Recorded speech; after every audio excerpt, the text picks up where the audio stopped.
کہ آپ سے جو ہے اہل کتاب سوال کرتے ہیں، اے حبیب آپ سے اہل کتاب سوال کرتے ہیں۔ اب اہل کتاب سے مراد وہاں پر یہودی ہیں، کیونکہ یہودی جو ہے وہ زیادہ تھے۔ کیا سوال کرتے ہیں؟ اب سوال یہ ہے کہ ان تنزل علیہم کتابا من السماء، کہ آپ ان پر آسمان سے کوئی کتاب اتار لائیں، آسمان سے یک بارگی، سڈنلی، ان ون گو، آسمان سے پوری کی پوری جو ہے وہ کتاب۔ تو وہ کہتے یہ تھے کہ ہم آپ کو جو ہے اس وقت نبی مانیں گے کہ جس طرح حضرت موسیٰ علیہ السلام پر اللہ تعالیٰ نے الواح جو ہے وہ بھیجیں، اور آپ گئے اور جا کر کوہ طور سے تورات جو ہے وہ لے آئے، یک بارگی لے آئے۔ حضرت موسیٰ علیہ السلام پر جو ہے تدریجاً کتاب نازل نہیں ہوئی، ٹھیک ہے نا، یک بارگی نازل ہوئی، تورات پر اللہ نے بلایا اور آپ کو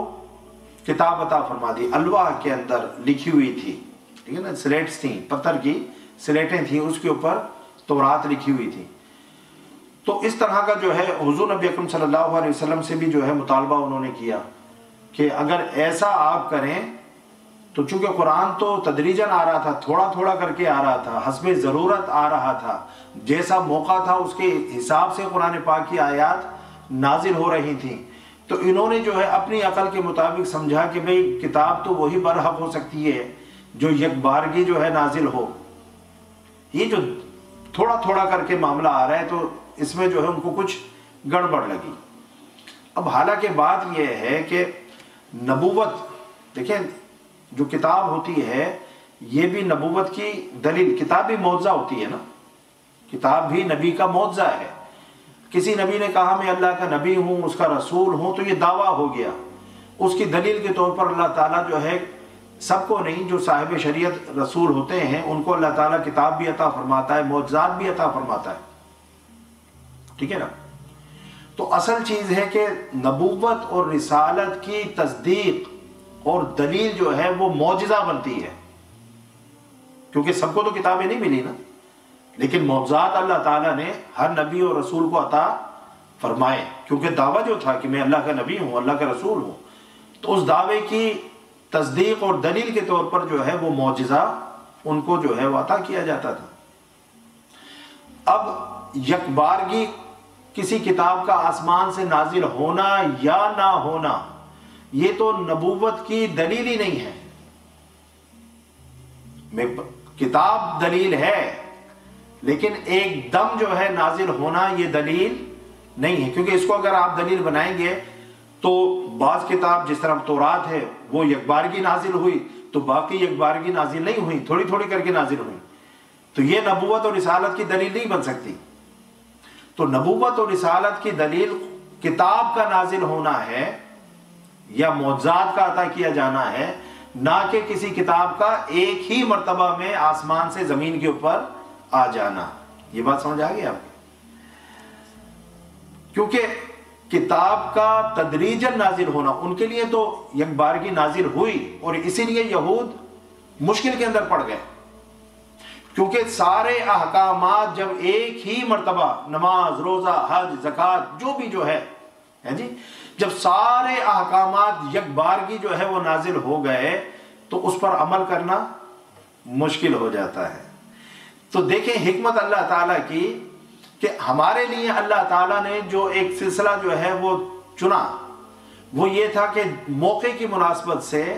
حسب حال جو آیت جو ہے مناسب ہوتی تھی، جس طرح کا واقعہ جو ظہور پذیر ہوتا تھا اس طرح کی آیات اللہ تعالیٰ نازل فرما دیتا تھا۔ تو آپ دیکھیں کہ مکہ کے اندر جو ہے نماز فرض ہوئی، ٹھیک ہے نا، شب معراج ہوئی نا، تو اس وقت حضور نبی اکرم صلی اللہ علیہ وسلم کہاں تھے؟ مکہ میں تھے۔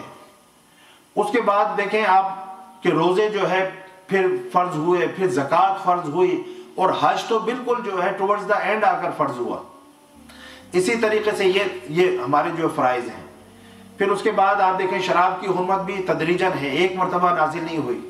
تو اگر یہ ساری چیزیں یک بارگی نازل ہو جاتی کہ اب آپ نے جو ہے کل سے آپ نے کلمہ پڑھا ہے تو آپ نے کل سے جو 5 وقت کی نمازیں بھی پڑھنی ہیں، روزے بھی رکھنے ہیں، زکوٰۃ بھی دینی ہے، حج بھی کرنا ہے، ٹھیک ہے نا، شراب بھی اب جو آپ سالوں سے پیتے تھے وہ بھی یک بارگی آپ نے چھوڑ دینی ہے، زنا بھی نہیں کرنا، بدکاری بھی نہیں کرنی، چوٹ بھی نہیں، وہ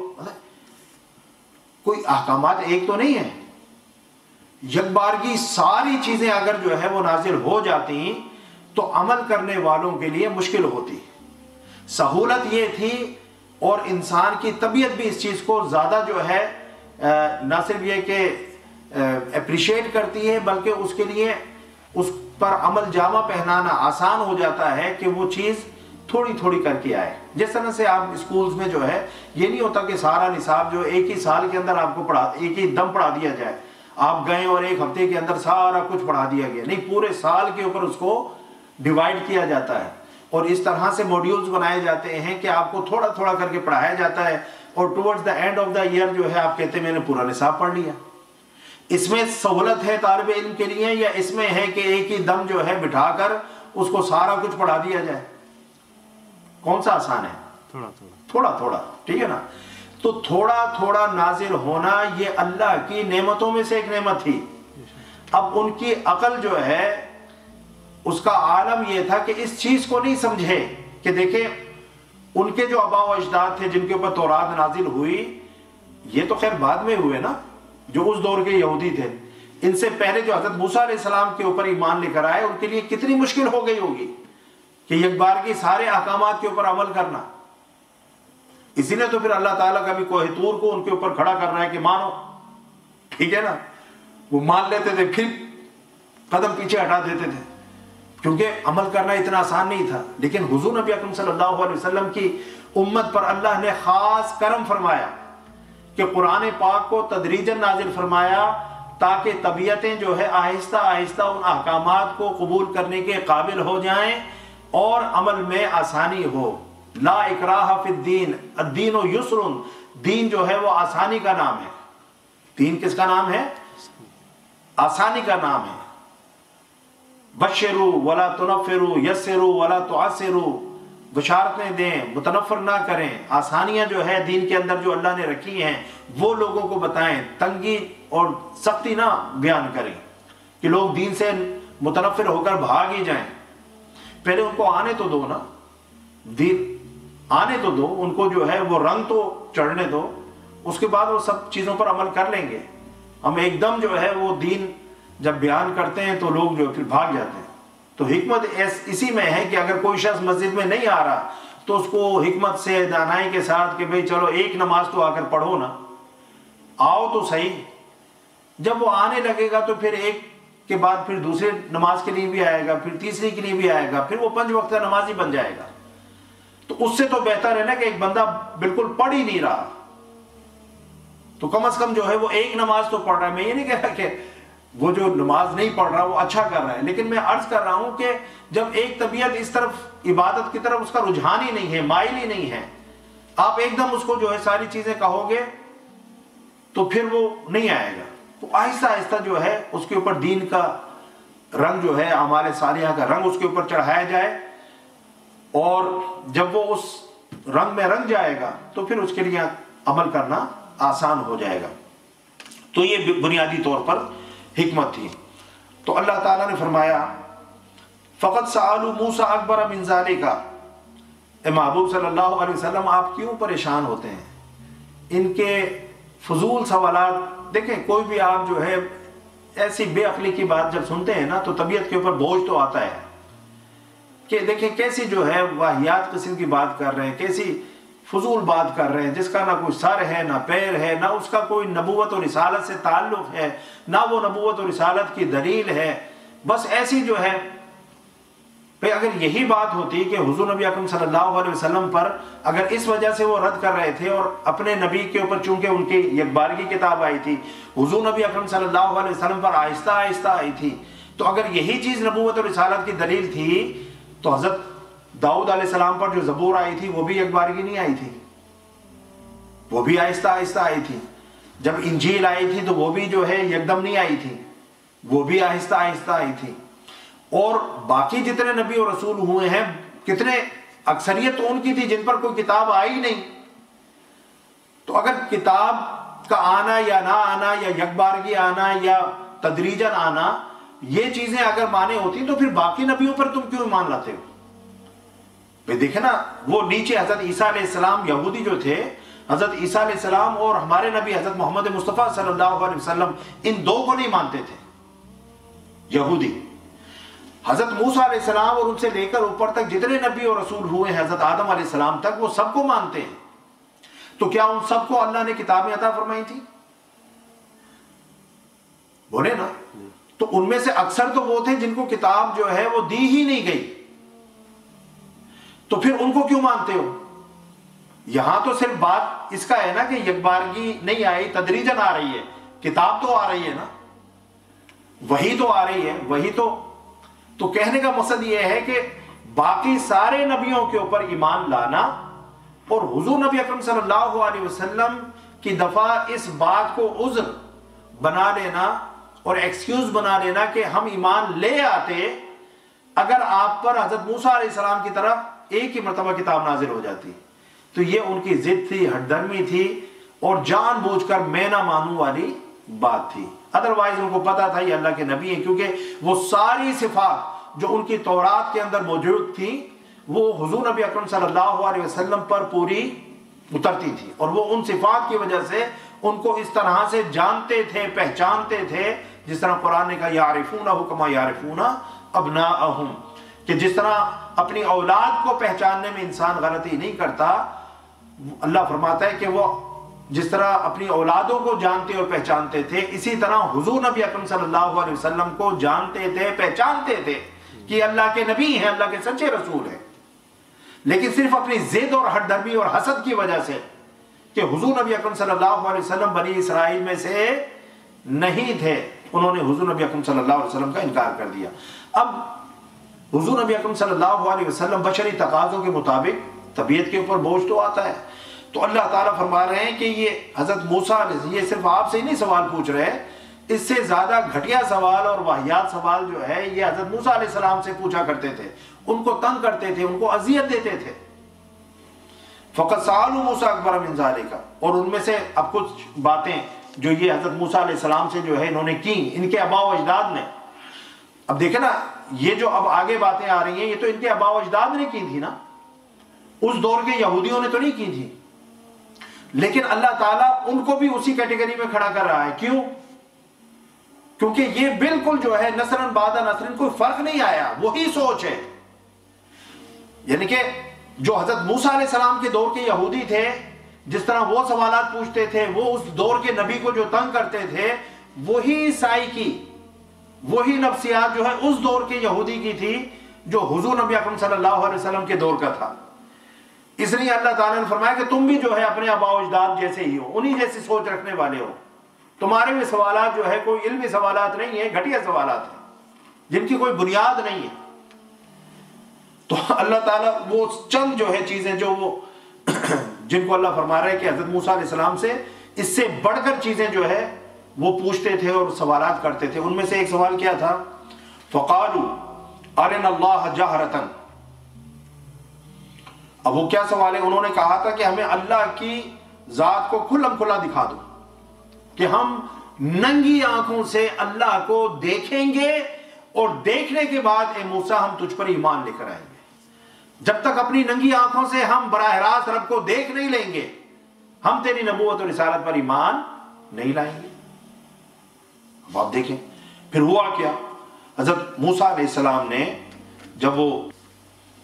چند نمائندے جو ہیں اپنی قوم میں سے اکٹھے کیے اور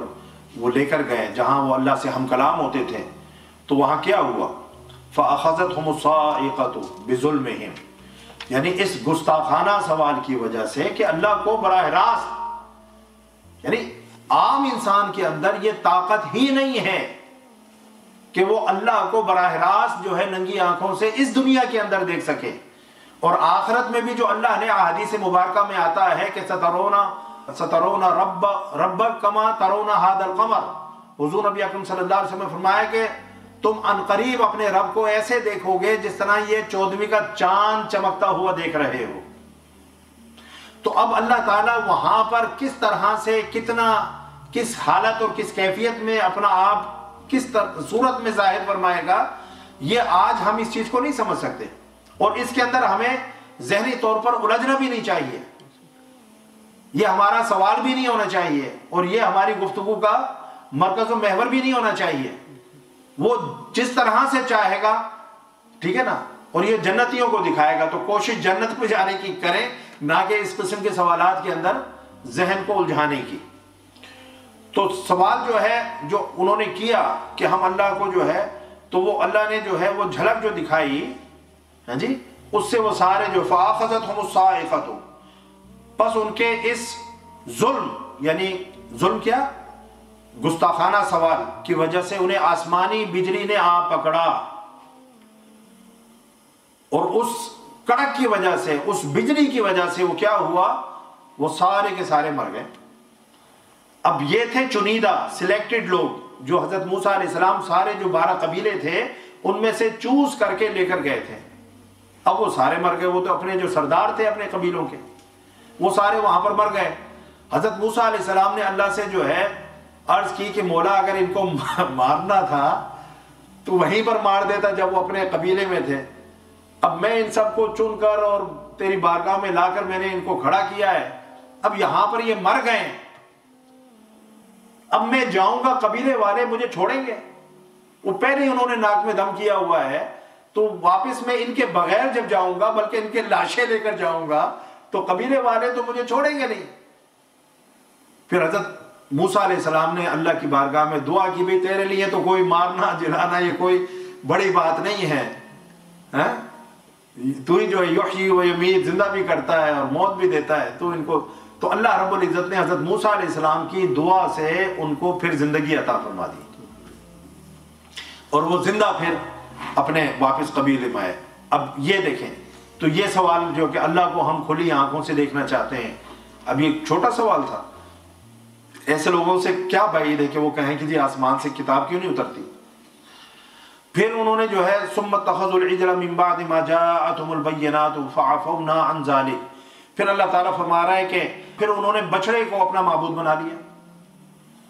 اب ہوا کیا، اب دیکھیں نا، من بعد ما جاءتهم البينات، اس کے بعد کہ ان کے پاس جو ہے حق کی نشاندہی کرنے والی واضح نشانیاں آ چکی تھیں۔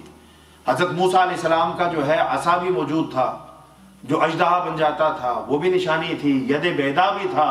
وہ نشانی تھی۔ پھر اللہ رب العزت نے جو ہے حضرت موسیٰ علیہ السلام کے لیے، جب آپ اپنی قوم کو لے کر نکلے ہیں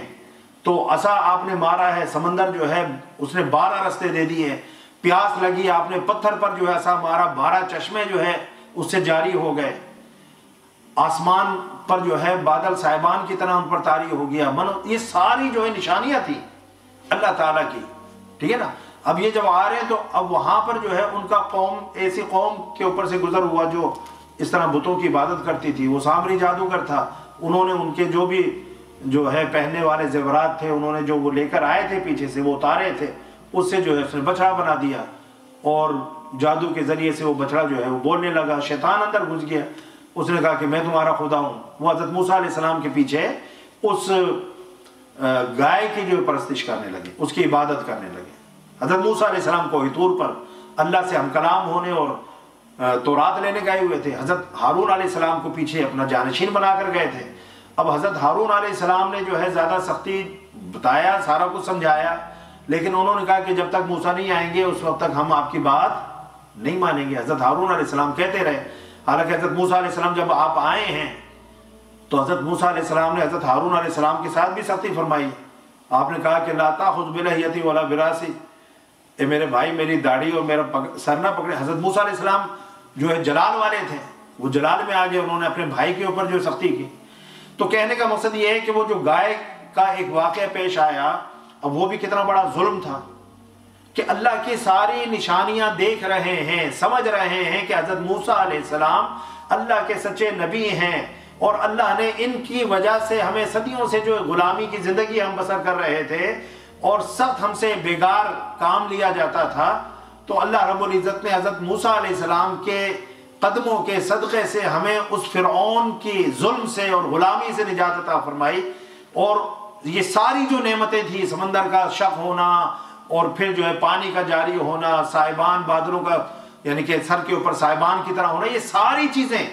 حضرت موسیٰ علیہ السلام کی نبوت اور رسالت پر دلیل تھی یا نہیں تھی، اور ان کے حق اور سچ ہونے پر دلیل تھی یا نہیں تھی۔ لیکن اس کے باوجود جو ہے ذرا تھوڑی سی جو سامری جادوگر نے اپنی جو ہے جادوگری دکھائی اور ان کے ایمان ڈول گئے، ایسے تھے جی۔ تو اللہ رب العزت نے فرمایا کہ یہ بھی فَعَفَوْنَ عَنْ ذَلِكَ، پھر اللہ فرماتا ہے کہ ہم نے یعنی کہ اس جرم سے بھی درگزر کیا، یہ جو ظلم کیا تھا، جرم کیا تھا کہ اللہ کی عبادت کے بجائے گائے اور اس بچڑے کی عبادت جیسے یعنی کہ شرکیہ جرم کے اندر وہ مبتلا ہو گئے، لیکن اللہ نے اس کے بعد بھی ان کو یعنی کہ معاف فرما دیا۔ لیکن یہ جو معاف فرمایا، درگزر فرمایا، اس پر یعنی کہ جو مفسرین نے لکھا ہے کہ جن لوگوں نے اس طرح سے معافی نہیں ہوئی جس طرح ہمارے یہاں ہوتی ہے، ہمارے امت مسلمہ کے اندر یہ اللہ تعالیٰ کا کتنا بڑا فضل و کرم ہے کہ اگر کوئی شخص یا ایون یہ کہ شرک جیسا جرم بھی کر لے اور بعد میں اس شخص کو جو ہے خیال آیا کہ میں نے جو ہے یہ غلطی کی ہے اور وہ اس سے تائب ہونا چاہے، کسی نے اگر کسی کو قتل کیا ہے، کسی نے کسی کو جو ہے کوئی اور بڑا جو ہے چوری کی ہے اور کوئی بڑا جرم کیا ہے، گناہ کبیرہ کا ارتکاب کیا ہے، تو اللہ تعالیٰ معافی سے کہ اگر وہ سچی توبہ کر لے، معافی کر لے، اپنی اصلاح کر لے اور اس کام کو دوبارہ نہ کرنے کا اللہ کی بارگاہ میں عہد کر لے، تو اللہ تعالیٰ صرف جو ہے اس سے اس کے اس گناہ کو معاف فرما دیتا ہے۔ اب یہ نہیں ہے کہ جس طرح انہوں نے کیا تھا کہ جنہوں نے گائے کی پرستش کی تھی، اللہ تعالیٰ نے جو ہے حکم دیا کہ ان کو جو ہے کہیں کہ ان کے جو قریبی رشتہ دار ہیں، اگر باپ نے لیٹ سے کہ بت کی پرستش کی تھی، اس گائے کی پرستش کی تھی، تو بیٹا اس کو ذبح کرے، اس کو قتل کرے۔ اب ایسے لائن میں آمنے سامنے کھڑے کر دیے گئے، اب کام چونکہ بہت مشکل تھا، ایک طرف بھائی ہے، دوسری طرف بھائی، ایک طرف باپ ہے، دوسری طرف بیٹا ہے، ایک طرف بیٹا ہے، دوسری طرف باپ ہے، اس طرح کے رشتے ہیں۔ تو اب کس طریقے سے آنکھوں دیکھی جو ہے جس طرح حضرت اسماعیل علیہ السلام نے کہا تھا کہ پٹی باندھ لیں، کہیں آپ کا ہاتھ جو ہے جب میرے گلے پر آپ چھری چلائیں تو آپ لرز نہ جائے شفقت پدری سے، تو آپ آنکھوں پر پٹی باندھ لیں، کیونکہ آنکھوں سے تو بندہ نہیں، بڑا مشکل ہو جاتا ہے۔ تو وہاں پر بھی ایسے ہی معاملہ تھا کہ آمنے سامنے کھڑے ہو کر ایک دوسرے کو مارنا، 70,000 کے قریب مرے۔ تو اللہ رب العزت نے پھر ایک اندھیری تاری فرما دی، وہ جس طرح آنکھوں پر پٹی بن جانا ہوتا ہے، بالکل گپ اندھیرا طاری ہو گیا کہ ایک دوسرے کو کوئی جو ہے دکھائی نہیں دیتا تھا، اور اس وقت حکم ہوا کہ اب چھری چلا دو۔ یہ تھی ان کی معافی۔ اب اللہ کا شکر گزار نہیں ہونا چاہیے کہ اللہ تعالیٰ نے ہم مسلمانوں پر کتنا کرم فرمایا ہے کہ بنی اسرائیل نے اگر وہ شرک کیا تھا، شرک ہی تھا نا، گائے کے بچڑے کی پرستش کرنا، اس شرک سے جو اللہ نے معافی عطا فرمائی، جس کو اللہ فرما رہا ہے پھر ہم نے ان کو معاف فرما دیا، ان کو درگزر کر دیا۔ تو معاف ایسے نہیں فرمایا کہ وہ زبانی طور پر جو ہے اپنی اس بات سے کہ ہم نے غلط کیا، ہم اس پر پچھتا رہے ہیں، ہم توبہ کرتے ہیں اور معافی ہو گئی ہو، نہیں۔ جنہوں نے یہ جرم کیا تھا ان کو ان کے قریبی اعزاء نے اور رشتہ داروں نے قتل کیا، تب جو ہے معافی ہوئی کہ اب آخرت میں ان سے اللہ تعالیٰ مواخذہ نہیں فرمائے گا، ان کی گرفت نہیں فرمائے گا۔ یہ تھا۔ تو امت مسلمہ پر کتنا کرم ہے، تو اس پر اللہ کا شکر ادا کرنا چاہیے۔ پھر فرمایا وَآتَيْنَا مُوسَىٰ سُلْطَانًا مُبِينًا، اور ہم نے موسیٰ علیہ السلام کو ان پر واضح غلبہ عطا فرمایا۔ یعنی کہ حضرت موسیٰ علیہ السلام کو اللہ تعالیٰ نے پھر وہ یعنی معجزات عطا فرمائے، وہ تصرفات عطا فرمائے کہ اللہ تعالیٰ نے حضرت موسیٰ علیہ السلام کو ان پر غالب فرما دیا، واضح غلبہ جو ہے وہ عطا فرما دیا۔ کیونکہ نبی جو ہے اگر اس کو مکمل غلبہ جو ہے وہ حاصل نہ ہو تو وہ پھر بات بنتی نہیں ہے۔ تو حضرت موسیٰ علیہ السلام یا حضور نبی اکرم صلی اللہ علیہ وسلم جب جو ہے آپ کا یعنی کہ وصال ہوا، تو اس حالت میں ہوا کہ اللہ تعالیٰ نے اسی قوم پر جس قوم نے آپ کو نکالا تھا، اسی وطن پر جس وطن سے آپ کو جو نکالا گیا تھا، اللہ تعالیٰ نے آپ کو غلبہ اور فتح عطا فرمائی، جس کو اللہ نے فرمایا کہ اللہ اکبر۔ تو عرض میں یہ کر رہا تھا کہ یہ جو ہے ان کی کٹ حجتیاں، ان کے سوالات، ان کے معاملات تھے، کس طریقے سے وہ اپنے نبی کی نافرمانی کرتے تھے۔ تو اللہ تعالیٰ حضور نبی اکرم صلی اللہ علیہ وسلم کو حوصلہ دے رہے ہیں، اور اللہ تعالیٰ حضور نبی اکرم صلی اللہ علیہ وسلم کی دل جوئی فرما رہے ہیں کہ یہ جو آپ سے سوالات کرتے ہیں اس سے جو آپ کے دل کے اوپر بوجھ آتا ہے، تکلیف ہوتی ہے ان کے ان بےہودہ سوالات کو سن کر، تو آپ فکر نہ کریں اور اتنا بوجھ نہ لیں، اتنے پریشان نہ ہوں۔ آپ سے پہلے اور نبیوں پر بھی، اور خاص طور پر ان کے اپنے جو نبی تھے حضرت موسیٰ علیہ السلام، ان کے ساتھ بھی انہوں نے ایسا ہی معاملہ کیا ہے۔ تو یہ لا علاج ہے، ان کا کوئی حل نہیں ہے۔ پھر اللہ رب العزت نے فرمایا ایک اور چیز، وَرَفَعْنَا فَوْقَهُمُ الطُّورَ بِمِيثَاقِهِمْ۔ اللہ اکبر۔ اب دیکھیں نا، انہوں نے حضرت موسیٰ علیہ السلام پر جب وہ ایمان لے کر آئے تھے تو یہ عہد، ایمان کس چیز کا نام ہے؟ عہد کا نام ہے کہ ہم آپ کے دین پر، آپ کی شریعت پر، اور آپ جو کچھ لے کر آئے ہیں اس کے اوپر ہم عمل کریں گے۔ ہم نے بھی قرآن کے ذریعے سے حضور نبی اکرم صلی اللہ علیہ وسلم کے ساتھ، اللہ کے ساتھ جو یہ عہد کیا ہے، ٹھیک ہے نا۔ اب وہ جو ہے کیا کرتے کہ جناب، کیونکہ جب دیکھتے ہیں کہ احکامات پر عمل کرنا بہت مشکل ہو رہا ہے تو وہ پیچھے قدم ہٹا دیتے تھے، پیچھے ہٹ جاتے تھے، ان کے اندر سستی اور کمزوری آ جاتی تھی، بعض ان میں سے انکاری ہو جاتے تھے۔ تو اللہ رب العزت نے جو ہے فرمایا کہ ان سے اب پختہ عہد لینے کے لیے اور ان سے جو ہے اس پر عمل کروانے کے لیے اللہ نے کیا کہ کوہ طور کو ان کے اوپر مسلط کر دیا، ایک فرشتہ لے کر کھڑا ہو گیا اور وہ ایسے کر کے جو ہے اس طور کو اپنے سر کے اوپر مسلط دیکھ رہے تھے کہ میں اب گرا کہ اب گرا، اور اگر نہیں مانے تو پھر جو ہے، آپ بات سن رہے ہیں، بچنے کی گنجائش نہیں ہے۔ تو انہوں نے جو ہے پھر اس وقت مان لیا، لیکن بعد میں پھر جو ہے پھر گئے۔ اس طرح سے ہی وہ کرتے رہتے تھے، کبھی جو ہے مان لینا، کبھی پیچھے ہٹ جانا، کبھی مان لینا، کبھی پیچھے ہٹ جانا، ٹھیک ہے نا۔ جس کو اللہ رب العزت نے قرآن پاک میں بھی ارشاد فرمایا نا کہ ایمان لانے کے بعد پھر کفر کیا، ثم ازدادوا کفرا، پھر ان کا کفر اور زیادہ ہو گیا۔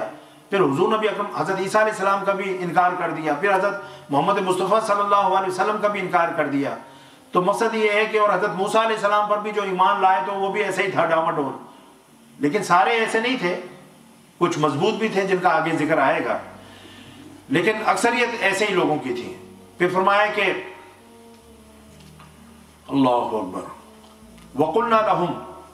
ادْخُلُوا الْبَابَ سُجَّدًا وَقُلْنَا لَهُمْ لَا تَعْدُوا فِي السَّبْتِ وَأَخَذْنَا مِنْهُمْ مِيثَاقًا غَلِيظًا۔ اور جب وہ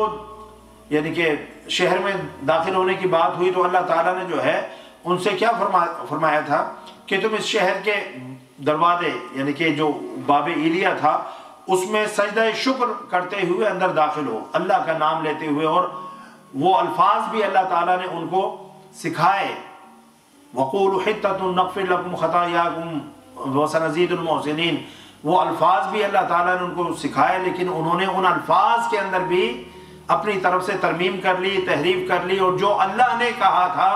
وہ الفاظ نہیں کہے بلکہ اپنے طرف سے جو ہے وہ اور نئے الفاظ بنا لیے۔ تو اس کا یعنی کہ یہ بھی ایک ظلم کہ اللہ کا حکم یہاں پر بھی نہیں مانا۔ وَقُلْنَا لَهُمْ لَا تَعْدُوا فِي السَّبْتِ، اور ہم نے ان سے مزید فرمایا کہ ہفتے کے دن میں بھی تجاوز نہ کرنا، یعنی مچھلی کے شکار کی ممانعت کر دی۔ یہ بھی ایک امتحان تھا ان کے ایمان کا کہ مچھلی کا شکار نہ کیا جائے۔ ہفتہ والا دن جو ہے ان کے لیے ایسا ہی تھا جیسے ہمارے لیے جمعے کا دن ہے۔ ان کو یہ کہا گیا تھا، حالانکہ مسلمانوں کے دیکھیں پھر آسانی، اللہ نے مسلمانوں کے لیے کتنی آسانی جو ہے وہ فرمائی ہے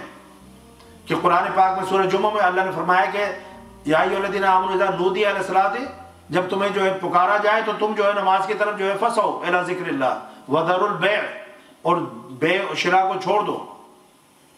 اور جب جو ہے تم اللہ کے ذکر سے فارغ ہو جاؤ تو پھر تم اپنے کام اور کاروبار کے اندر جو ہے مصروف ہو سکتے ہو۔ تو اسلام کے اندر اس طرح کوئی چھٹی کا یا مکمل جو ہے اس کا حکم نہیں ہے۔ ایون یہ کہ جمعے والے دن صرف نماز کے لیے ہم آف کریں، نماز پڑھیں، اور نماز پڑھ کے پھر اپنے کاروبار پر جا کر ہم اگر وہ کرنا چاہیں تو ہمیں کوئی منع نہیں ہے۔ لیکن یہودیوں کے لیے اللہ تعالیٰ نے جمعے کے دن ہر قسم کے کاروبار سے اور خاص طور پر یہ مچھلیوں کے جو شکار سے اللہ تعالیٰ نے منع فرما دیا تھا۔ ہفتے والے دن یوم سبت، ہفتے والے دن ان کو ان تمام چیزوں سے جو ہے منع فرما دیا تھا۔ اب جو ہے اور پھر امتحان کے لیے کیا ہوا کہ اللہ تعالیٰ نے اس دن وہ زیادہ مچھلی آنے لگی کنارے پر، تو پھر انہوں نے اس کا ہیلا بنایا کہ بھئی وہ ایسے گڑھے سے جو ہے وہ کھود لیے کہ ان میں پانی آتا تھا، مچھلیاں اس کے ساتھ اس گڑھے کے اندر بھر جاتی تھیں، اور اگلے دن جا کر وہ ساری مچھلیاں نکال لیتے تھے اور مارکیٹ میں آ کر بیچ دیتے تھے۔ اس بنا کے اوپر جو ہے وَقُولْ لَهُمْ كُونُوا قِرَدَةً خَاسِئِينَ، اللہ نے فرمایا کہ ہم نے ان کو حکم دیا کہ وہ یعنی کہ دھتکارے ہوئے بندر بن جائے۔ تو وہ لوگ جو یوم السبت یعنی ہفتے والے دن مچھلی کا شکار کرتے تھے، کیونکہ اللہ نے فرمایا تھا کہ اس دن میں صرف میری عبادت کرو اور کوئی کام جو ہے تم نہیں کر سکتے، صرف اللہ کی عبادت کرو، یہ دن خاص جو ہے اللہ کی عبادت کے لیے ہے، اس دن میں اور کوئی کام نہ کرو۔ تو انہوں نے یہ ہیلا نکالا اور وہ مچھلیاں جو ہے پکڑ کر پھر اتوار والے دن مارکیٹ کے اندر بازار میں بیچتے تھے اور پروفٹ کماتے تھے۔ اللہ تعالیٰ نے اس جرم کی بنا پر ان لوگوں نے جنہوں نے یہ کیا، سب نے تو نہیں کیا ہوگا، جنہوں نے کیا اللہ تعالیٰ نے ان کے چہروں کو مسخ فرما دیا، بندر بنا دیا، اور پھر وہ مر گئے، ان کی نسل کوئی نہیں چلی۔ پھر جو اللہ نے فرمایا وَأَخَذْنَا مِنْهُمْ مِيثَاقًا غَلِيظًا، اور ہم نے ان سے بڑا تاکیدی عہد لیا تھا، یعنی پکا عہد لیا تھا کہ بھئی یہ کام جو ہے وہ نہیں کرو گے، یوم السبت والے دن جو ہے کوئی خرید و فروخت نہیں کرو گے، کوئی بزنس جو ہے اپنے نہیں کھولو گے، یہ ہم نے ان سے پکا عہد لیا تھا۔ لیکن اس پکے عہد کے بعد بھی انہوں نے عہد شکنی کی اور اپنے عہد سے پھر گئے، تو اللہ تعالیٰ نے ان کو مختلف صورتوں میں عذاب سے دوچار بھی فرمایا۔ پھر اللہ رب العزت فرماتا ہے کہ یہ جو ان کو ساری سزائیں ملی پیچھے، یہ ان کی اپنی غلطی کی وجہ سے، اپنی نادانی کی وجہ سے، اپنی عہد شکنی کی وجہ سے ملی۔ اللہ کو کیا لگے کہ وہ کسی کو جو ہے جہنم میں ڈالے یا کسی کو جو ہے عذاب میں مبتلا فرمائے، اللہ تو نہیں فرمانا چاہتا، لیکن انسان کے اپنی حرکتیں ہوتی ہیں، اپنے اعمال ہوتے ہیں، جس کی وجہ سے وہ اپنے آپ کو اللہ کے عذاب کا مستحق بنا لیتا ہے۔ اللہ نہیں عذاب دینا چاہتا، لیکن انسان خود جان بوجھ کر ایسے کام کرتا ہے جس کی وجہ سے جو ہے اللہ تعالیٰ پھر بھی مہلت دیتا ہے، مہلت دیتا ہے، مہلت دیتا ہے۔ لیکن انسان اگر سمجھنے کا نام نہ لے اور وہی جو ہے برے عمل کرتا رہے اور اللہ کی ڈھیل کو فار گرانٹیڈ لے کہ شاید اللہ تعالیٰ میرے اعمال سے بے خبر ہے، تو پھر جب پکڑ آتی ہے اِنَّ بَطْشَ رَبِّكَ لَشَدِيدٌ، پھر اللہ تعالیٰ جو ہے وہ فرماتا ہے میری جو گرفت ہے وہ بہت سخت ہے۔ جب وہ پکڑتا ہے تو پھر اس طرح سے پکڑتا ہے کہ بھاگنے کی پھر کوئی گنجائش باقی نہیں رہتی۔ تو اللہ فرما رہا ہے فَبِمَا نَقْضِهِمْ مِيثَاقَهُمْ وَكُفْرِهِمْ بِآيَاتِ اللَّهِ، پس ان کی اپنی عہد شکنی پر، یعنی انہیں جو سزائیں ملی ان کی اپنی عہد شکنی پر، وَكُفْرِهِمْ بِآيَاتِ اللَّهِ، اور آیات الہی سے انکار کے سبب، یعنی کہ جو معجزات ہوتے ہیں وہ بھی اللہ کی آیات ہوتے ہیں، نشانیاں ہوتے ہیں۔ تو حضرت موسیٰ علیہ السلام کے کھلے معجزات کا انکار کرنا یہ اللہ کی آیات کے انکار کرنے کے مترادف تھا۔ تو ان کی اپنی عہد شکنی، اللہ آیات الہی سے انکار، اور تیسرا فرمایا وَقَتْلِهِمُ الْأَنْبِيَاءَ بِغَيْرِ حَقٍّ، اور انبیاء کو ان کے ناحق قتل کر ڈالنے کے سبب سے، یعنی کوئی وجہ نہیں۔ ویسے تو یعنی کہ انبیاء کو کوئی وجہ بھی ہو تو یعنی کہ وہ قتل کرنا جو ہے یعنی کہ بغیر کسی وجہ کے وہ انبیاء کو قتل کر دیا کرتے تھے۔ تو اللہ تعالیٰ نے جو ہے اس کا بھی بیان فرمایا وَقَوْلِهِمْ قُلُوبُنَا غُلْفٌ، اور اس بات کے سبب سے کہ ہمارے دلوں پر غلاف چڑھے ہوئے ہیں۔ وہ کہتے تھے ہمارے دل جو ہیں وہ پروٹیکٹڈ ہیں، آپ کی کوئی بات ہمارے دل میں اثر نہیں کرے گی، ہمارے دل جو ہے وہ جس طرح غلاف ایک چڑھا ہوتا ہے تو کوئی چیز جو ہے اندر نہیں جاتی، ہم اپنے دین کے اوپر یعنی ثابت قدم ہے اور ہم آپ کے دین کو ایکسیپٹ نہیں کریں گے، آپ پر ایمان نہیں لائیں گے۔ جو دین، جو راستہ، جو کتاب، جو نبی ہم نے پہلے چن لیا ہے ہم اسی کے اوپر ہیں، اور ہمارے اب دل جو ہیں ان پر غلاف چڑھ گیا ہے، کوئی نئی بات ہمارے دل کے اندر پیدا نہیں ہو سکتی، اثر نہیں کر سکتی۔ تو وہ یہی بات کرتے تھے کہ ہمارے دل جو ہے وہ ایسے کورڈ ہیں۔ تو اللہ رب العزت فرما رہا ہے کہ تمہارے دل جو ہے ان پر غلاف نہیں چڑھا ہوا، بل طبع اللہ علیہا بکفرہم، بلکہ اللہ نے ان کے کفر کے باعث ان کے دلوں پر مہر لگا دی ہوئی ہے۔ دیکھیں جب انسان گناہ کرتا ہے تو یہ ساری چیزیں جو ہے انسان کے دل کو سیاہ کر دیتی ہیں۔ اللہ کی آیات کا انکار کرنا، انبیاء کو قتل کرنا، اور عہد شکنی کرنا، اللہ کے نبی کو دیے ہوئے معجزات کا جو ہے انکار کرنا، یہ ساری جو باتیں تھیں وہ ان کو کفر کے یعنی کہ میدان کے اندر یا کفر کے راستے کے اوپر ڈال دیتی تھی۔ اس لیے اللہ نے تعالیٰ فرمایا کہ اللہ تعالیٰ نے ان کے دلوں پر مہر لگا دی، جس طرح مہر کسی چیز کے اوپر لگا دی جائے تو وہ چیز جو ہے اندر کوئی باہر سے نہیں داخل ہوتی۔ فَلَا يُؤْمِنُونَ إِلَّا قَلِيلًا، سو وہ چند ایک کے سوا ایمان نہیں لائیں گے۔ اب یہاں پر مفسرین لکھتے ہیں کہ حضور نبی اکرم صلی اللہ علیہ وسلم 10 سال، کتنا؟ 10 سال مدینے کے اندر رہے، اور بعض نے لکھا کہ 10 یہودی جو ہے اسلام لے کر آئے پورے 10 سال کے اندر۔ بات سمجھ رہے ہیں؟ تو یہ ان کی حالت تھی، اتنے ڈھیٹ تھے، اتنے پکے تھے اور اتنے نالائق تھے کہ حضور نبی اکرم صلی اللہ علیہ وسلم کے کھلے معجزات کو دیکھنے کے باوجود، اور آپ صلی اللہ علیہ وسلم کی جو تو ذات تھی وہ سراپا معجزہ تھی، اس کو دیکھ کر بھی وہ ایمان نہیں لائے، سوائے چند کے، جن میں عبداللہ بن سلام بھی شامل ہیں، عبداللہ بن کعب بن الاحبار جو ہے وہ شامل ہیں، اس طرح کے جو ہے۔ پھر اللہ نے فرمایا کہ آگے بات اور چل رہی ہے، وَبِكُفْرِهِمْ، اور مزید یہ کہ ان کے اس کفر، وَقَوْلِهِمْ عَلَى مَرْيَمَ بُهْتَانًا عَظِيمًا، اور مزید یہ کہ ان کے اس کفر اور قول کے باعث جو انہوں نے مریم پر زبردست بہتان لگایا، حضرت مریم علیہ السلام پر انہوں نے فحاشی کا، بے حیائی کا، بدکاری کا الزام لگایا، استغفر اللہ۔ حضرت عیسیٰ علیہ السلام کی نبوت کا انکار کیا، ٹھیک ہے نا، اور حضرت مریم علیہ السلام کی پاک بازی اور پاک دامنی کے اوپر انگلیاں اٹھائیں، اور ان پر فحاشی اور نعوذ باللہ جو بدکاری کے الزامات لگائے۔ تو اللہ فرما رہا ہے اس سبب سے اللہ نے جو ان پر لعنت کی، جو غضب نازل فرمایا، اور اللہ تعالیٰ نے ان کو دھتکاری ہوئی قوم جو ہے قرار دیا قرآن پاک کے اندر، اور اللہ تعالیٰ نے ان کو یعنی کہ جس طرح سے سورہ بنی اسرائیل کے اندر بھی فرمایا کہ 2 مرتبہ ان کو تہس نہس کر دیا جائے گا، بالکل جو ہے ان کی اینٹ سے اینٹ بجا دی جائے گی، ان کی جڑیں جو ہے وہ اکھاڑ دی جائے گی، اور وہی ہوا۔ ان کا جو ٹیمپل تھا اس کو بھی جو ہے توڑا گیا، گو کہ کسی اور نے نہیں بلکہ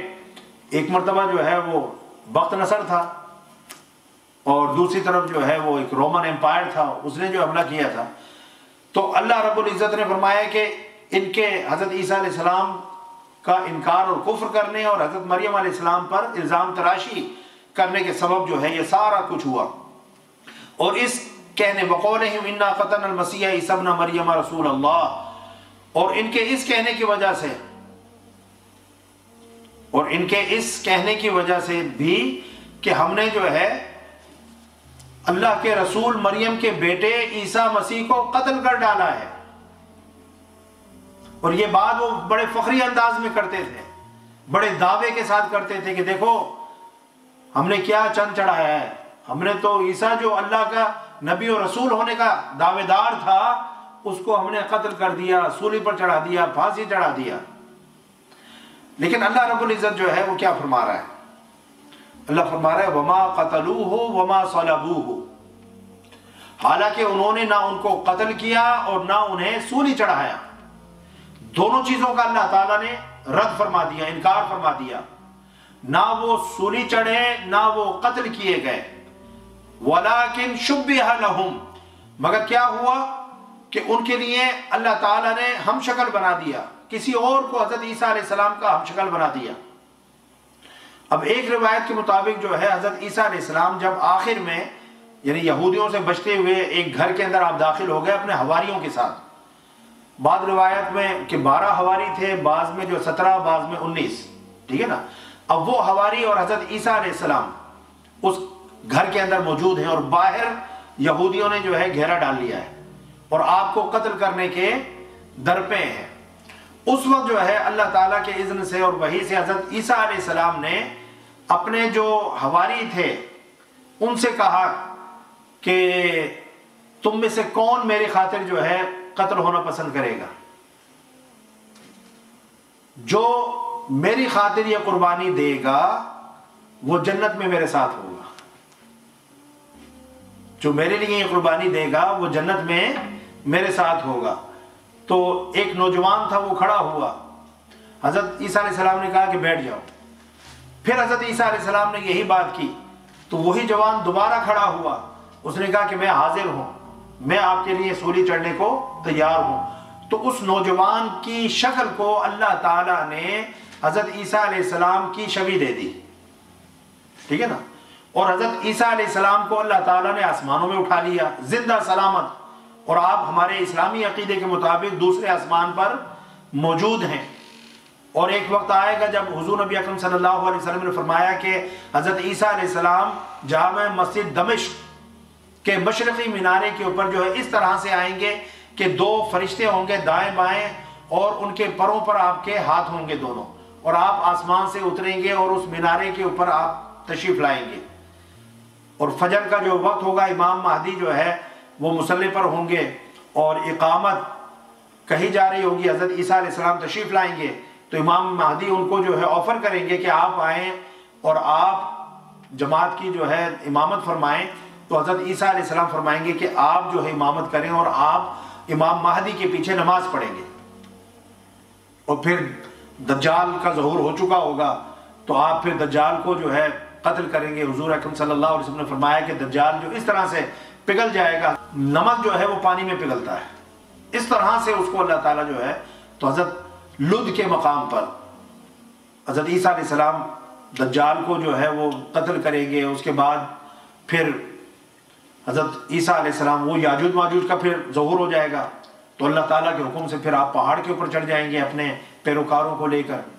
پھر وہ یاجوج ماجوج جو دنیا میں ہوں گے ان کو قتل کریں گے، آسمانوں میں تیر چلائیں گے، اللہ تعالیٰ ان کے جو تیر ہوں گے جو آسمان کی طرف وہ پھینکیں گے ان کو خون آلود کر کے واپس بھیجے گا، تو کہیں گے ہم نے دنیا میں بھی سب کو مار دیا اور آسمانوں میں بھی ہم نے سب کو مار دیا۔ پھر حضرت عیسیٰ علیہ السلام جو ہے وہ دعا فرمائیں گے اور ان کی دعا سے ان کی گردن میں ایک جو ہے پھوڑا ٹائپ کا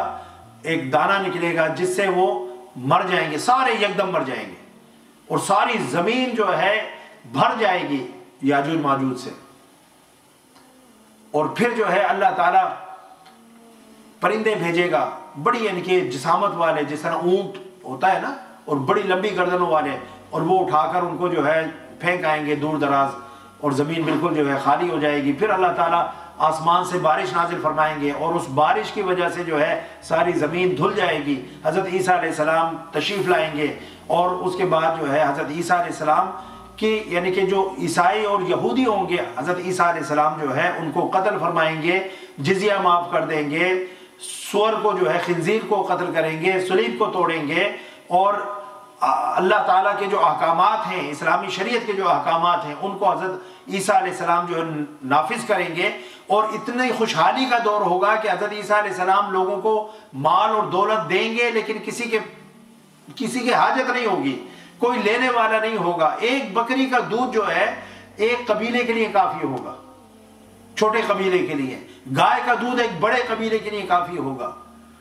اونٹنی کا دودھ جو ہے اس سے زیادہ لوگ پئیں گے، ایک انار کے اندر ایک جماعت پورا انار کھائے گی اور انار جو ہے ختم نہیں ہوگا، اس طرح کی یعنی خوشحالی کا دور ہوگا۔ یہ تو میں نے عرض کیا کہ حضرت عیسیٰ علیہ السلام کی شبیہ۔ اچھا، اور دوسری روایت کیا ہے؟ دوسری روایت یہ ہے کہ حضرت عیسیٰ علیہ السلام کا جو ایک حواری تھا وہ منافق تھا۔ وہ کیا تھا؟ منافق تھا، اور وہ یہودیوں کے ساتھ مل گیا تھا، اور اسی نے نشاندہی کی تھی کہ یہ جو ہے اس گھر کے اندر حضرت عیسیٰ علیہ السلام اپنے ساتھیوں کے ساتھ موجود ہیں۔ تو یہودیوں نے اسی کو کہا کہ تم اندر جاؤ اور جا کر ذرا دیکھو، باہر وہ کھڑے ہو گئے، اندر اس کو بھیجا، اللہ نے اس کی شکل حضرت عیسیٰ علیہ السلام کی مماثل کر دی، اور جب یہودی اندر داخل ہوئے، حضرت عیسیٰ علیہ السلام تو جو ہے آسمانوں میں چلے گئے تھے، یہودیوں نے اسی کو پکڑا اور اسی کو ٹانگ دیا۔ اب اس میں آگے آ رہا ہے کہ یہ بھی آئے گا، اس کیسے پتہ لگا؟ کیونکہ بعض یہ کہتے تھے کہ حضرت عیسیٰ علیہ السلام یہ جو مصلوب ہوا ہے یہ عیسائی ہیں، بعض کہتے تھے یہ عیسیٰ نہیں ہیں۔ کیوں؟ کیونکہ صرف شکل کو اللہ تعالیٰ نے حضرت عیسیٰ علیہ السلام کی شبیہ عطا فرمائی تھی، جسم کوئی اور تھا، جسم اسی کا تھا، جسم اسی شخص کا تھا، جسم حضرت عیسیٰ علیہ السلام کا نہیں بنا، صرف شکل کے اوپر جو شباہت آئی۔ تو جب انہوں نے دیکھا، کیونکہ وہ لاش تو لٹکی رہی نا، کئی دن تک لٹکی رہی، کپڑے بھی اتار دیے، وہ دیکھتے ہیں آپ، تو باقی جب جسم دیکھا تو حضرت عیسیٰ علیہ السلام والا نہیں تھا، تو وہ شک کے اندر پڑ گئے کہ یہ ہوا کیا ہے. لیکن اب اپنی عزت بھی رکھنی تھی، تو انہوں نے ایک عقیدہ بنا لیا کہ ہم نے تو عیسیٰ کو ہی مصلوب کیا ہے، انہی کو قتل کیا ہے. اسی بات کا جو ہے انہوں نے ڈھنڈورا پیٹا تاکہ ہماری کوئی بے عزتی نہ ہو. اور بعض روایت میں آتا ہے کہ بعض لوگوں کو اللہ نے دکھایا کہ حضرت عیسیٰ علیہ السلام آسمان کی طرف جا رہے ہیں. یہ بھی اللہ نے جو بعض لوگوں کو دکھا دیا، اس سے بھی جو ہے لوگوں کے اندر شک و شبہ پیدا ہو گیا کہ بھئی یہ جو شخص جس کو ہینگ کیا گیا ہے، مصلوب کیا گیا ہے، یہ کون تھا، اور جو اوپر جا رہے ہیں وہ کون ہیں؟ تو یقیناً اگر وہ حضرت عیسیٰ ہیں تو یہ کون ہے؟ اور پھر یہ بھی کہ جس شخص کو ہم نے اندر بھیجا تھا وہ کدھر ہے؟ اب بات سمجھ رہے نا؟ تو یہ ساری چیزیں اس کو اللہ تعالیٰ نے فرمایا کہ وَلَكِنْ شُبِّهَ لَهُمْ، ان کے ہم شکل بنا دیا، وَإِنَّ الَّذِينَ اخْتَلَفُوا فِيهِ لَفِي شَكٍّ مِّنْهُ، اور بے شک جو لوگ ان کے بارے میں اختلاف کر رہے ہیں وہ یقیناً یعنی کہ اس قتل کے حوالے سے شک میں پڑے ہوئے ہیں. یہ جو میں نے ابھی آپ کو بات بتائی، اس قتل کے حوالے سے شک میں پڑے ہیں کہ عیسیٰ کو قتل کیا بھی ہے یا نہیں. اسی وقت مختلف گروہ بن گئے تھے، دو گروہ بن گئے تھے کہ عیسیٰ کو قتل کیا ہے یا نہیں. بعض نے کہا کہ عیسیٰ کو قتل نہیں کیا، بعض نے کہا کہ کیا ہے. اب بات سمجھ رہے نا؟ تو اس طرح کا معاملہ. تو اللہ نے فرمایا کہ وہ خود جو ہے حضرت عیسیٰ علیہ السلام کے قتل کے بارے میں اختلاف کر رہے تھے اور ان کے قتل کے حوالے سے شک میں پڑے ہوئے تھے. لیکن بعد میں انہوں نے اپنا بڑا مضبوط، جس کو کہتے ہیں نا کہ ایک مرتبہ بندہ جھوٹ بول لے تو پھر وہ کہتا ہے اب میں اس جھوٹ کے اوپر ہی قائم رہوں تو زیادہ بہتر ہے، کیونکہ اگر میں لوگوں کو بتاؤں گا کہ جو میں نے بولا تھا وہ جھوٹ تھا تو میری بڑی بے عزتی ہونی ہے. تو بعض اوقات انسان کو پتا ہوتا ہے میں نے یہ جھوٹ بولا ہے، پھر اس جھوٹ کے اوپر وہ قائم بھی رہتا ہے، ڈٹ جاتا ہے. اب بات سمجھ رہے نا؟ تو اسی طریقے سے انہوں نے یہ جو پھیلا دی تھی بات کہ ہم نے عیسیٰ کو قتل کر دیا، اب خود وہ اس میں شک میں پڑ گئے تھے، اختلاف میں پڑ گئے تھے، لیکن بعد میں انہوں نے اسی چیز کا پرچار کیا، اسی چیز کا پروپیگنڈا کیا کہ ہم نے عیسیٰ کو قتل کر دیا. اللہ نے فرمایا کہ مَا لَهُمْ بِهِ مِنْ عِلْمٍ إِلَّا اتِّبَاعَ الظَّنِّ، انہیں حقیقت حال کا تو کچھ علم ہے ہی نہیں، وہ حقیقت کو جانتے نہیں ہیں، مگر یہ کہ وہ اپنے گمان کی پیروی کر رہے ہیں، اپنے گمان کے پیچھے جو ہے وہ چل رہے ہیں. حقیقت تو یہ ہے کہ وما قتلوہ یقیناً، کہ انہوں نے عیسیٰ علیہ السلام کو قتل نہیں کیا، یقیناً یعنی کہ ہرگز قتل نہیں کیا، شورلی نہیں کیا. ٹھیک ہے نا؟ ادھر ظن تھا، ادھر گمان تھا، لیکن ادھر اللہ تعالیٰ کیا فرما رہا ہے؟ کیونکہ اللہ ہی ان کو آسمانوں میں لے جانے والا ہے، تو اللہ فرما رہا ہے کہ یقیناً ان کو جو ہے قتل نہیں کیا گیا. بل رفعہ اللہ الیہ، بلکہ اللہ نے انہیں اپنی طرف اٹھا لیا، آسمانوں میں اٹھا لیا. اور یہ حضرت عیسیٰ علیہ السلام کی دعا بھی تھی، کیونکہ حضرت عیسیٰ علیہ السلام نے ہی حضور نبی اکرم صلی اللہ علیہ وسلم، ویسے تو سارے نبی یعنی کہ بشارتیں دیتے آئے، لیکن حضرت عیسیٰ علیہ السلام نے تو حضور نبی اکرم صلی اللہ علیہ وسلم یاتی من بعد اسمہ احمد، میرے بعد جو ہے وہ جو آ رہا ہے اس کا نام احمد ہے، اور میں اس لیے آیا ہوں، اپنے آنے کا مقصد بیان کیا کہ میں آیا بھیجا اس لیے گیا ہوں تاکہ میں اس کے آنے کی خبر سنا سکوں. تو حضرت عیسیٰ علیہ السلام کی اپنی دعا بھی تھی. حضور نبی اکرم صلی اللہ علیہ وسلم نے فرمایا کہ جب عیسیٰ آئیں گے تو پھر وہ مدینے بھی آئیں گے، جب مدینے آئیں گے تو میرے جو ہے قبر پر آئیں گے اور وہاں آ کر مجھے سلام کریں گے، میں ان کے سلام کا جواب دوں گا، وہ میرے جواب کو سنیں گے. پھر ایک جو روایت ہے حضرت عبداللہ بن سلام، بعض نے اس کو جو ہے ضعیف بھی کہا روایت کو، لیکن اس کے مطابق جو ہے حضرت عیسیٰ علیہ السلام 40 سال جب اپنی حکومت پوری کر چکیں گے تو حضرت عیسیٰ علیہ السلام تبھی ان کا وصال ہوگا، اور وصال کے بعد حضرت عیسیٰ علیہ السلام کو حضور نبی اکرم صلی اللہ علیہ وسلم کا جو مرقد ہے، گنبد خضرا ہے، اس کے اندر جو ہے حضور نبی اکرم صلی اللہ علیہ وسلم کے ساتھ ان کی تدفین ہوگی، اور وہ جگہ حضرت عیسیٰ علیہ السلام کے لیے رکھی ہوئی ہے. یہ سارا جو ہے اسلامک پوائنٹ آف ویو سے. پھر اللہ نے فرمایا کہ بلکہ اللہ نے انہیں آسمان کی طرف اٹھا لیا. وَقَانَ اللَّهُ عَزِيزًا حَكِيمًا، اور اللہ غالب بھی ہے، حکمت والا بھی ہے. کیوں اٹھایا؟ ٹھیک ہے نا؟ کیوں اٹھایا؟ اس کے اندر حکمت کیا ہے، سمجھے نا؟ اور یہ کہ اٹھانا اٹ سیلف یہ ایک طاقت اور قدرت کے اوپر جو ہے دلالت کرتا ہے۔ تو اللہ تعالیٰ نے جو ہے حضرت عیسیٰ علیہ السلام کو اٹھا لیا اور کچھ لوگوں کو دکھا بھی دیا، تاکہ وہ جو حضرت عیسیٰ علیہ السلام کی نبوت اور رسالت کے انکاری تھے وہ جو حضرت عیسیٰ علیہ السلام کو دیکھ کر اور یہ کہ حضرت عیسیٰ علیہ السلام پھر جو ہے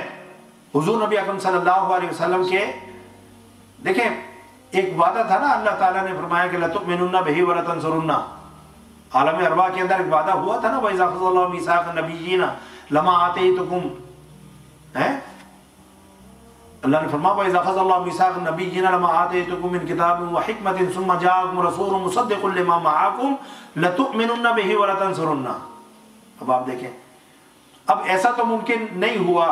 کہ حضور نبی اکرم صلی اللہ علیہ وسلم، کیونکہ اللہ نے آپ کو آخری نبی بنانا تھا، تو حضور نبی اکرم صلی اللہ علیہ وسلم سب نبیوں کے بعد میں ہی آئے، لیکن یہ عہد تو سارے نبیوں نے، ان کے ارواح نے عالم ارواح میں کیا تھا نا، کہ یعنی اگر فرض کر لیں کہ حضور نبی اکرم صلی اللہ علیہ وسلم کسی نبی کے دور میں تشریف لے آتے تو اس نبی کے لیے، اس رسول کے لیے لازم تھا کہ وہ آپ کا کلمہ پڑھتا اور آپ کی مدد و نصرت کرتا اور اپنی نبوت و رسالت سے اسٹیپ بیک ہو جاتا۔ اب بات سمجھ رہے نا؟ تو اللہ رب العزت نے جو ہے، باقی نبی چونکہ پہلے ہوئے اور آپ نے آخر میں آنا تھا، یہ ممکن نہیں تھا، لیکن ایک چیز جو ہے اللہ تعالیٰ نے وہ یعنی کہ فرد افراد یعنی گروہ انبیاء میں سے ایک فرد کو اللہ تعالیٰ نے چن لیا، حضرت عیسیٰ علیہ السلام کو، کہ ان کو اس بہانے اللہ تعالیٰ نے آسمانوں کے اندر اٹھا لیا اور وہ دعا بھی کروا دی اور اس دعا کی قبولیت بھی ہو گئی، آسمانوں میں چلے گا۔ ایک وقت میں جب قرب قیامت سے پہلے حضرت عیسیٰ علیہ السلام واپس تشریف لائیں گے، اور اب جو تشریف لائیں گے وہ حضور نبی اکرم صلی اللہ علیہ وسلم کے امتی کے طور پر ہوں گے، اور وہ آ کر حضور نبی اکرم صلی اللہ علیہ وسلم کی شریعت جو آج ہماری شریعت ہے، موجود ہے، اسی شریعت پر عمل کریں گے، اسی کے مطابق نمازیں پڑھیں گے، اسی کے مطابق روزے رکھیں گے، اسی کے مطابق حج کریں گے۔ اب بس ہے، بلکہ حضور نبی اکرم صلی اللہ علیہ وسلم نے ایک وادی کا نام لیا، آپ نے فرمایا کہ حضرت عیسیٰ علیہ السلام یہاں سے جو ہے حج کرنے آئیں گے، ایک میں کہ عمرہ یا حج یا ٹھیک ہے نا، تو وہ جو راستہ ہے اڈاپٹ کریں گے، جس روٹ سے آپ آئیں گے اس روٹ کا بھی حضور نبی اکرم صلی اللہ علیہ وسلم نے بیان فرمایا۔ پھر اللہ رب العزت ارشاد فرماتا ہے وَإِن مِّنْ أَهْلِ الْكِتَابِ إِلَّا لَيُؤْمِنَنَّ بِهِ قَبْلَ مَوْتِهِ، کہ فرمایا کہ اہل کتاب میں سے کوئی فرد، کوئی فرقہ، کیونکہ فرقے ان کے ہیں نا، فرقہ یعقوبیہ ہے، نستوریہ ہے، ٹھیک ہے نا، مختلف ان کے فرقے ہیں، ابھی وہ آگے آئے گا۔ تو حضور نبی اکرم صلی اللہ علیہ وسلم نے فرمایا کہ وہ جو تھے یہودی وہ 71 فرقوں میں، اور جو عیسائی تھے وہ 72 فرقوں میں، اور میری امت 73 فرقوں میں تقسیم ہو جائے گی، جن میں سے ایک فرقہ جو ہے وہ ناجی ہوگا۔ تو اللہ رب العزت نے ارشاد فرمایا کہ اہل کتاب میں سے کوئی نہ رہے گا، یعنی کوئی فرد، کوئی قبیلہ، کوئی فرقہ ایسا نہیں رہے گا الا لیؤمنن بہ قبل موتہ، مگر وہ عیسیٰ علیہ السلام پر ان کی موت سے پہلے ضرور جو ہے ایمان لے آئے گا، صحیح طریقے سے۔ کیا یعنی کہ یہ ہے کہ حضرت عیسیٰ علیہ السلام کی موت سے پہلے جتنے بھی یہودی، عیسائی جو اس دور کے ہوں گے، وہ سب حضرت عیسیٰ علیہ السلام کو مان لیں گے، اور جو کچھ غلط فہمیاں اور گمراہ عقیدے انہوں نے پہلے بنائے ہوئے تھے وہ سارے گمراہ عقیدے جو ہے وہ چھٹ جائیں گے، اور صحیح جو صورتحال ہے، حقیقت حال ہے، وہ ان کے اوپر واضح ہو جائے گی، اور وہ انہیں جو ہے تسلیم کر لیں گے۔ ایک معنی تو جو ہے اس کا یہ ہے کہ حضرت عیسیٰ علیہ السلام پر ان کی موت سے پہلے، اور ایک جو ہے تفسیر اس کی یہ ہے کہ موت ہی کی جو ضمیر ہے، حال وہ ضمیر یہ مرنے والے کی طرف ہے۔ کیا کہ یہودی اور عیسائی، معنی اس کا بھی یہ ہوگا کہ یہودیوں میں سے اور عیسائیوں میں سے جو حضرت عیسیٰ علیہ السلام کو عیسائیوں میں سے جیسے اللہ مانتے ہیں یا اللہ کا بیٹا مانتے ہیں، یا ٹھیک ہے نا، یہودی اور عیسائیوں میں سے کوئی شخص بھی جس کو موت آتی ہے، اس کی موت آنے سے پہلے اس کو حضرت عیسیٰ علیہ السلام کی حقیقت حال بتا دی جاتی ہے. پردے اٹھ جاتے ہیں, نظارے ہو جاتے ہیں, لیکن اس وقت جو ہے کچھ ہو نہیں سکتا. تو حضرت عیسیٰ علیہ السلام کے بارے میں جو وہ گمراہ کن افراط اور تفرید تھی نا, ٹھیک ہے نا, افراط کا معنی ہوتا ہے بڑھا دینا, تفرید کا معنی ہوتا ہے کم کر دینا, ٹھیک ہے نا. عیسائی جو تھے وہ افراط کرتے تھے کہ حضرت عیسیٰ علیہ السلام کو اللہ کا بندہ اور اللہ کا نبی اور رسول ماننے کے بجائے وہ خدا اور خدا کا بیٹا اور روح اللہ اور کلمت اللہ کے اپنے جو ہے وہ معنی بیان کرتے ہیں. اور عیسائیوں نے تفرید کر دی, کمی کر دی. کیا کمی کر دی؟ یہودیوں نے کیا کمی کر دی؟ انہوں نے نبی ماننے سے انکار کر دیا. اب دونوں طرف جو ہے آپ دیکھیں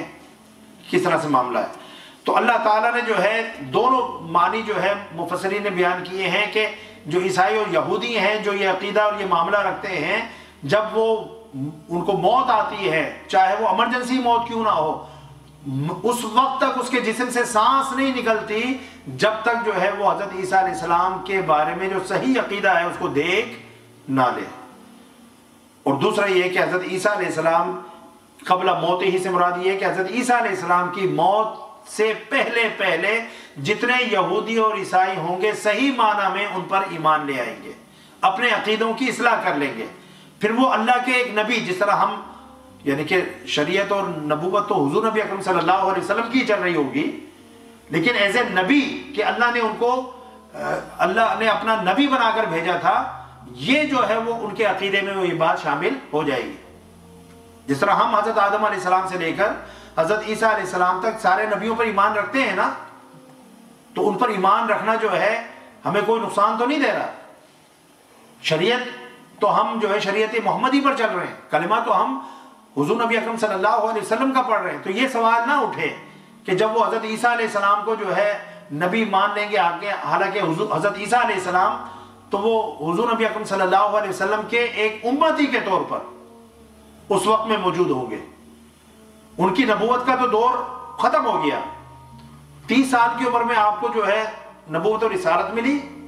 اور 33 سال کی عمر میں اللہ تعالیٰ نے آپ کو آسمانوں میں اٹھا لیا. تو 3 برس جو ہے سمجھے کہ آپ کا دورانیہ ہے نبوت اور رسالت کا. اب وہ ختم ہو گیا, نبوت اور رسالت کا دور ختم ہو گیا. اب حضرت عیسیٰ علیہ السلام جب دنیا کے اندر آئیں گے تو وہ حضور نبی اکرم صلی اللہ علیہ وسلم کے ایک امتی ہونے کی حیثیت سے آئیں گے. اور وہ جو یہودی اور عیسائی ہوں گے وہ ان کو مانیں گے کہ اس دور میں جو ہے اللہ نے ان کو نبی بنا کر ہی بھیجا تھا. ٹھیک ہے نا. پھر اللہ رب العزت ارشاد فرمایا وَيَوْمَ الْقِيَامَةِ يَكُونُ عَلَيْهِمْ شَهِيدًا, اور قیامت کے دن جو ہے عیسیٰ ان پر گواہ ہوں گے, اس بات پر ان پر گواہ ہوں گے. پھر فرمایا فَبِظُلْمٍ مِّنَ الَّذِينَ هَادُوا حَرَّمْنَا عَلَيْهِمْ طَيِّبَاتٍ أُحِلَّتْ لَهُمْ وَبِصَدِّهِمْ عَنْ سَبِيلِ اللَّهِ كَثِيرًا. پھر یہودیوں کے مزید یعنی ظلم کو اللہ تعالیٰ گنوا رہا ہے کہ پھر یہودیوں کے ظلم ہی کی وجہ سے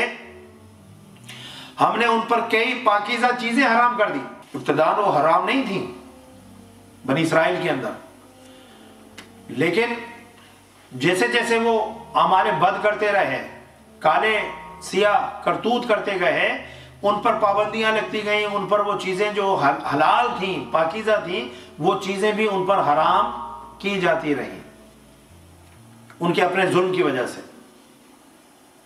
اور وہ اس کا اللہ تعالیٰ نے سورہ غالباً الانعام کے اندر بیان فرمایا وَعَلَى الَّذِينَ هَادُوا حَرَّمْنَا عَلَيْهِمْ كُلَّ ذِي ظُفُرٍ وَمِنَ الْبَقَرِ وَالْغَنَمِ حَرَّمْنَا عَلَيْهِمْ شُحُومَهُمَا أَوِ الْحَوَايَا أَوْ مَا اخْتَلَطَ بِعَظْمٍ ذَلِكَ جَزَيْنَاهُمْ بِمَا كَفَرُوا. یہ سورہ الانعام کے اندر اللہ تعالیٰ نے بیان فرمایا کہ ہم نے جو یہودی تھے حرمنا علیہم کل ذی ظفر, وہ پنجے والے جو ہیں ناخنوں والے وہ سب وہ حرام کر دیے. ومن البقر والغنم, بکری اور گائے جو ہے اس کی پشت کے اوپر جو چربی ہوتی ہے اور اس کی چربی جو ہے حرام کر دی گئی, سوائے اس کے جو پشت کے ساتھ لگی ہوتی ہے یا جو اتڑیاں ہوتی ہیں ان کے ساتھ جو ہے وہ چپکی ہوئی ہوتی ہے, یا ہڈی کے ساتھ جو چربی لگی ہوتی ہے. اس کے علاوہ باقی جو چربی تھی اللہ تعالیٰ نے ان کے اوپر وہ حرام قرار دے دی. اس طرح کی جو چیزیں اللہ تعالیٰ نے ان کے لیے ان کی اپنے کرتوتوں کی وجہ سے ظلم کی وجہ سے اللہ تعالیٰ نے جو ہے وہ حرام کی. حالانکہ وہ طیب تھیں، حلال تھیں، ٹھیک ہے نا. وَبِصَدِّهِمْ عَنْ سَبِيلِ اللَّهِ كَثِيرًا، اور اس وجہ سے بھی کہ وہ لوگوں کو اللہ کے راہ سے بکثرت روکتے تھے. یہی نہیں، یعنی کہ ان کا جرم دوہرا تھا، یہودیوں کا جرم دوہرا تھا. نہ خود ایمان لاتے تھے اور نہ جو ہے دوسروں کو ایمان لانے دیتے تھے، دوسروں کو بھی روکتے تھے، ورگلاتے تھے، ان کو بتاتے تھے کہ بھئی دیکھیں یعنی کہ ان وجوہات کی وجہ سے جو ہم ایمان نہیں لا رہے اور تم بھی ایمان نہ لاؤ. چونکہ وہ وہاں کے جو لوگ تھے وہ ان کو علمی طور پر سپیریئر سمجھتے تھے، تو بعض ان کی باتوں میں آ بھی جاتے تھے. تو اللہ نے فرمایا کہ یہ بھی ظلم ہے کہ لوگوں کو اللہ کی راہ سے روکنا. پھر وَأَخْذِهِمُ الرِّبَا، اور ان کے سود رہنے کے سبب سے، وَقَدْ نُهُوا عَنْهُ، حالانکہ وہ اس سے روکے گئے تھے. یعنی جس طرح سود آج شریعت اسلامی میں حرام ہے، اسی طریقے سے سود کو بنی اسرائیل کے لیے بھی اللہ تعالیٰ نے حرام ڈکلیئر کیا تھا. لیکن آج دنیا میں سب سے بڑی سودی قوم جو ہے وہ یہودی ہیں، اور یہ سارا جو یعنی کہ سودی نظام ہے یا انٹرسٹ بیس بینکنگ سسٹم ہے، یہ سب ان یہودیوں کا ایجاد کرتا ہے. جنہیں اللہ نے سود سے روکا تھا، آج وہی دنیا کے اندر سود کے سب سے بڑے پرچار کرنے والے ہیں، بیوپار کرنے والے ہیں. وَأَكْلِهِمْ أَمْوَالَ النَّاسِ بِالْبَاطِلِ، اور ان کے لوگوں کا ناحق مال کھانے کی وجہ سے بھی انہیں سزا ملی. یعنی یہ وجوہات تھیں. اللہ تعالیٰ وہ وجوہات، وہ ریزنز کہ ہم نے ان پر جو لعنت کی ہے، ان پر غضب کیا ہے، غیر المغضوب علیہم ولا الضالین، ان کو جو گمراہ جو ہے وہ ٹھہرایا ہے، اس کی وجہ یہ ساری ریزنز ہیں. پیچھے جو سارے اللہ تعالیٰ جو ریزنز بیان فرما رہا ہے کہ انہوں نے یہ کیا، یہ ان میں سے ایک چیز جو ہے کہ لوگوں کا ناحق مال کھانے کی وجہ سے. ناحق مال کھانا کیا کہ لوگوں کو جو ہے پیسے لے کر غلط مسئلے اور فتوے دیتے تھے، غلط باتیں بتاتے تھے، ٹھیک ہے نا. تو یعنی کہ ایسی گنجائش پیدا کرنا دین کے اندر جس کی دین میں گنجائش نہ ہو. جو اللہ نے آلریڈی دین میں گنجائش رکھی ہے اس کو تو چھپانے سے اللہ نے منع فرمایا ہے، ٹھیک ہے نا. وہ تو بتانی چاہیے. اگر دین میں کوئی آسانی ہے اسی کے بارے میں فرمایا نا کہ یسرو، کہ آسانیاں پیدا کرو. اب خود سے تو آسانی نہیں پیدا کرنی، جو اللہ نے آسانی دی ہے. بعض اوقات ہمارے علماء وہ بھی بتانے کو تیار نہیں ہوتے کہ بھئی اس سے لوگ اور بگڑ جائیں گے اور اس کو جو ہے فار گرانٹیڈ لیں گے. مقصد یہ ہے کہ دین کو بیچنا اور دین کو جو ہے ایک بزنس بنا لینا اور اس سے جو ہے مال کمانا، ٹھیک ہے نا. اب کوئی اگر مسجد میں کوئی امامت کر رہا ہے، خطابت کر رہا ہے اور ایز اے یعنی کہ فل ٹائم وہاں پر کام کر رہا ہے، اس کی تنخواہ کی بات نہیں ہے. لیکن یہ کہ لوگوں کو یعنی کہ ہیلے بہانوں سے اور مختلف جو ہے چیزوں کے نام پر جو ہے ان سے پیسے بٹورنے اور نکالنے اور ان کو یعنی کہ بیوقوف بنانا، یہ لوگوں کا یعنی کہ ناحق مال. مثال اگر آپ نے کوئی اللہ کا کلام ہے تعویذ لکھ کر کسی کو دے دیا، اس پر کیا ہے اسے اجرت لینا، معاوضہ لینا. آپ کے پاس اللہ نے کوئی علم دیا ہے تو اس علم سے دوسروں کو فائدہ اگر پہنچ رہا ہے تو اللہ تعالیٰ آپ کی دنیا بھی سنوارے گا اور آخرت بھی سنوارے گا. تو اس طرح وَأَعْتَدْنَا لِلْكَافِرِينَ مِنْهُمْ عَذَابًا أَلِيمًا، اور ہم نے ان میں سے کافروں کے لیے دردناک عذاب تیار کر رکھا ہے. اس کا مطلب یہ ہے کہ سارے جو تھے وہ کافر نہیں تھے یا سارے گمراہ نہیں ہو گئے تھے. ان میں سے جو کافر ہوئے ان چیزوں کو کر کے وہ کافر ہو گئے، انکار کر کے کافر ہو گئے، اور اس کفر کی وجہ سے اللہ تعالیٰ نے ان کو دردناک عذاب. لیکن اللہ آگے جو ہے استثناء بھی فرما رہا ہے، فرما رہا ہے لَٰكِنِ الرَّاسِخُونَ فِي الْعِلْمِ مِنْهُمْ، لیکن ان میں سے جو پختہ علم والے تھے، اور وَالْمُؤْمِنُونَ يُؤْمِنُونَ بِمَا أُنزِلَ إِلَيْكَ وَمَا أُنزِلَ مِنْ قَبْلِكَ، اور مومن لوگ جو اس وحی پر جو آپ کی طرف نازل کی گئی ہے، یعنی اب یہ حضور نبی اکرم صلی اللہ علیہ وسلم کے دور کی بات ہو رہی ہے. اس دور میں جو یہودی جو آپ صلی اللہ علیہ وسلم پر ایمان لے آئے، اس وحی پر ایمان لے آئے جو آپ صلی اللہ علیہ وسلم پر نازل کی جا رہی تھی اللہ کی طرف سے، اور اس کلام پر بھی جو آپ سے پہلے تمام نبیوں کی طرف آیا، تو وہ مومن ہو گئے، اس دور کے مومن ہو گئے. تو وہ پختہ علم والے جو حضرت موسیٰ علیہ السلام کی قوم میں تھے، اور وہ مومن جو حضور نبی اکرم صلی اللہ علیہ وسلم کے دور میں جو یہودیوں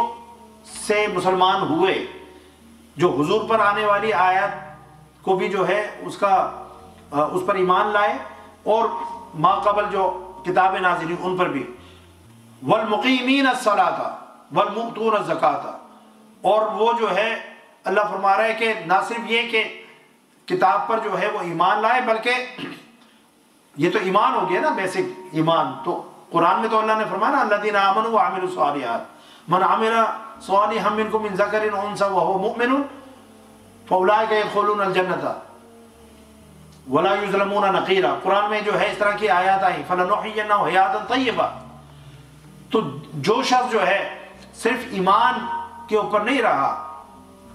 کہ کلمہ پڑھ لیا لا الہ الا اللہ محمد رسول اللہ، والمقیمین الصلاۃ، اور نماز قائم کرنے والے بھی ہیں، والمؤتون الزکاۃ، اور زکوٰۃ دینے والے بھی ہیں، والمؤمنون باللہ والیوم الآخر، اور اللہ اور قیامت کے دن پر ایمان رکھنے والے ہیں۔ اب دیکھیں دونوں چیزیں ہو گئی، ایمان اور اعمال صالح۔ اولئک سنؤتیہم اجرا عظیما، اللہ تعالیٰ فرما رہا ہے ایسے ہی لوگوں کو ہم عنقریب بڑا اجر عطا فرمائیں گے۔ تو یہ بات ذہن میں رکھ لیں کہ ایمان جو ہے وہ بنیاد ہے، ایمان کے بغیر کوئی نیک عمل معتبر نہیں ہے۔ دنیا میں کوئی کافر کتنا بھی نیک عمل کرے گا، اگر اس کا ایمان نہیں ہے تو وہ جنت میں جائے گا نہیں۔ اگر ایمان ہے اور اس کے ساتھ نیک اعمال ہیں، خدا خوفی ہے، خشیت الہی ہے، حرام سے بچنا ہے، حلال کو اپنی زندگی میں شامل کرنا ہے، تو ایسے لوگوں کے لیے اللہ نے فرمایا وعد اللہ الذین آمنوا وعملوا الصالحات لہم مغفرۃ واجر عظیما۔ اللہ نے ان لوگوں کے ساتھ جو ایمان لائے اور نیک اعمال کرتے رہے ان کے لیے مغفرت کا اور اجر عظیم کا وعدہ کیا ہوا ہے۔ تو ایسے لوگ تو جو ہے وہ سیدھے جو جنت میں چلے جائیں گے اللہ کے فضل سے،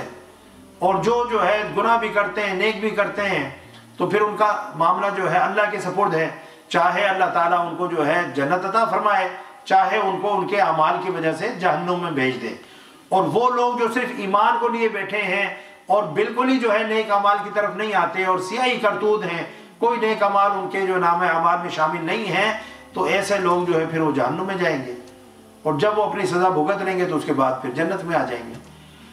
تو اللہ رب العزت نے فرمایا کہ سارے ایک جیسے نہیں ہیں، ان میں یعنی کہ پختہ علم والے جو تھے وہ ان چیزوں کو سمجھتے تھے، حضرت موسیٰ علیہ السلام پر پختہ ایمان رکھتے تھے، اللہ پر پختہ ایمان رکھتے تھے اور نیک اعمال کرتے تھے، اور یہ جو ساری باتیں جو قرآن نے جو ہے باقی یہودیوں کی بیان کی ہیں وہ ان سے کنارہ کش رہتے تھے، وہ ان میں شامل نہیں ہوتے۔ تو ایسے لوگ جو تھے ان کو اللہ نے ان کی ستائش کی ہے اور ان کے لیے اجر عظیم کا اللہ تعالیٰ نے